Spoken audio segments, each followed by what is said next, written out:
Welcome back, everyone, to EcoWealth Lab. Hope you're all doing great. Good to be back. Absolutely. And hopefully your portfolios are looking healthy, maybe like a nice digital garden. We can hope.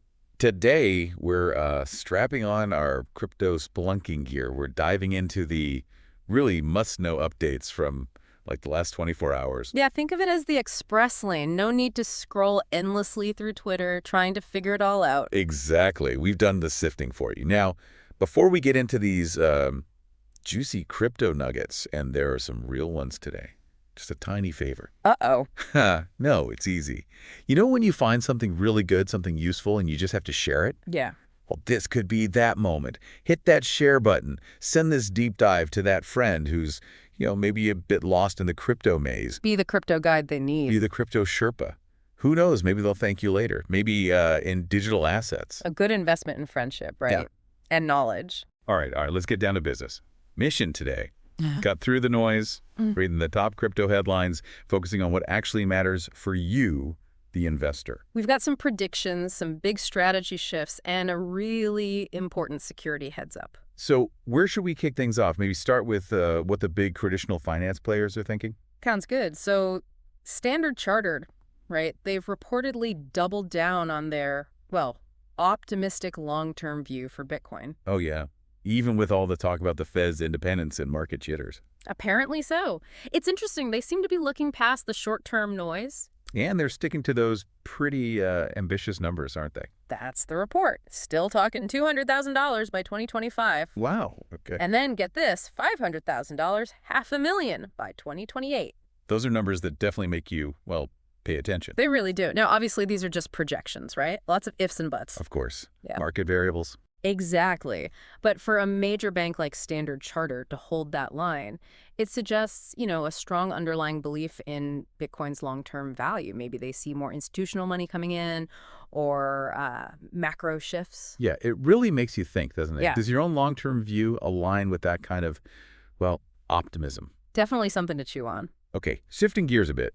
There's this interesting mashup happening, media, crypto, ETFs. Tell us about this America-First ETF thing. Right. So this involves Trump Media, Cryptocom, and Yorkville advisors. They've apparently finalized a deal. A deal for what, exactly? Launch these America-First ETFs. It's under a banner called TruthFi, and they're looking at maybe launching in 2025. Huh. So investment products tied directly to a specific political brand. Yeah. That feels new. It's definitely a different angle. The implications are interesting. On one hand, it could really appeal to people who identify with that political stance, right? Maybe bring new money into those ETFs. Broaden participation within that group. Potentially. But on the other hand, you have to wonder, does it risk investment decisions being driven more by politics than, solid financial analysis? Yeah, could the ETF's performance get tangled up with the political fortunes of the brand? Fascinating stuff. Very much so. Okay, let's talk regulation. Always a hot topic.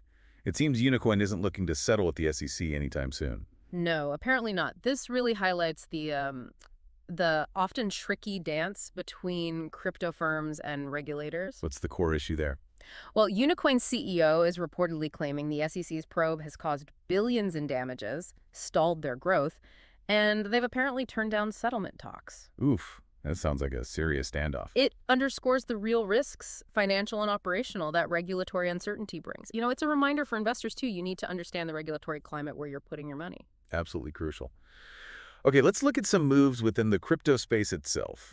Coinbase, obviously a huge player, is reportedly eyeing a move towards traditional finance. That's the word. They're apparently considering applying for a U.S. bank charter. A bank charter. Wow. Yeah, and it fits a pattern we're seeing, right? Crypto companies wanting to integrate more deeply with the established financial system. What would be the pros and cons there for Coinbase for users? Well, for Coinbase, potential benefits could be clearer regulations, maybe direct access to Fed payment systems, offering more regulated services. That could attract bigger institutional clients, more legitimacy maybe. Boost confidence. Could do, but the flip side is they'd face much stricter oversight, capital rules, maybe lose some of that crypto agility. Right, the classic innovation versus regulation balancing act. Exactly, and for users. Maybe more regulated, possibly safer services, but maybe also higher costs from all that traditional bank compliance stuff. Makes sense. Now, speaking of big players making moves, Galaxy Digital seems to be shifting some funds around. Something about Ethereum and Solana. Yeah, this is quite interesting. Galaxy reportedly swapped a pretty hefty chunk, like $106 million worth of ETH for SL. $106 million. Okay. And this happened apparently as Ethereum's market dominance hit a record low, something under 7%. Huh. So what does that signal? Galaxy getting bearish on ETH, bullish on SOL. It certainly could suggest a shift in their thinking, at least for the, near to medium term. Maybe they see more growth potential in Solana right now. Are we seeing institutions starting to rotate capital into other layer ones then? It's definitely something to watch. Solana seeing huge growth users, developers, apps. Galaxy's move might be a bet on that momentum continuing. But Ethereum's still the giant, right? Huge ecosystem. Oh, absolutely. This isn't necessarily saying Ethereum is done, but it's a significant signal, about how some big institutional sentiment might be evolving. Got it.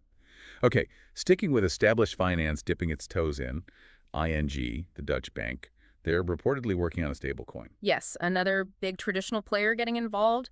They're apparently developing a stablecoin, and importantly, doing it under the EU's MiCA regulations. Yeah, MiCA compliance. That's key in Europe. Definitely. And they're collaborating with other firms. This could put them in competition with others like Societe Generale, who already have a euro stablecoin. So, more regulated banks entering the stablecoin space.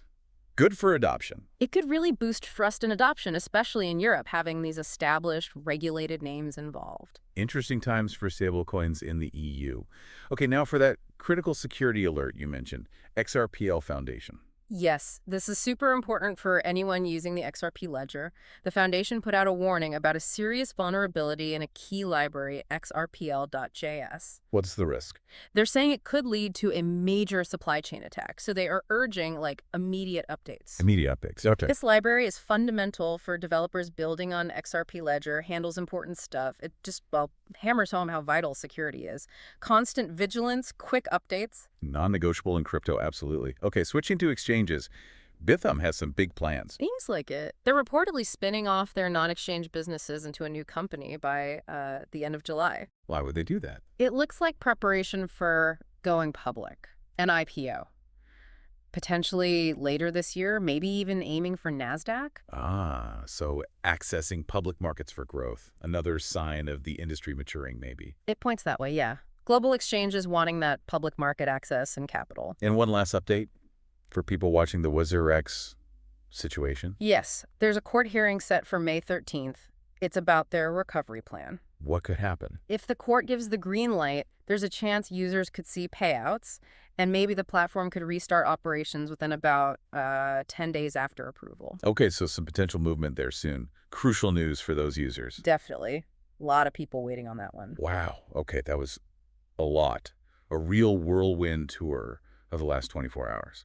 Big predictions, regulatory fights, major strategy shifts, that vital security warning. It never stops, does it? The crypto world stays incredibly dynamic. No kidding. So staying on top of these kinds of developments is just, essential if you're trying to navigate this market. Absolutely. Informed decisions are key. So now it's your turn.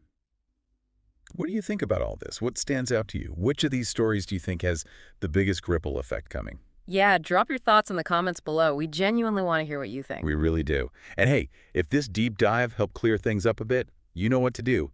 Hit subscribe. Stay in the loop with us. Your engagement really does help keep these updates coming. And just one last thing to mull over as you go about your week. With giants from traditional finance stepping deeper into crypto, and these powerful new technologies like Solana really pushing forward. Yeah.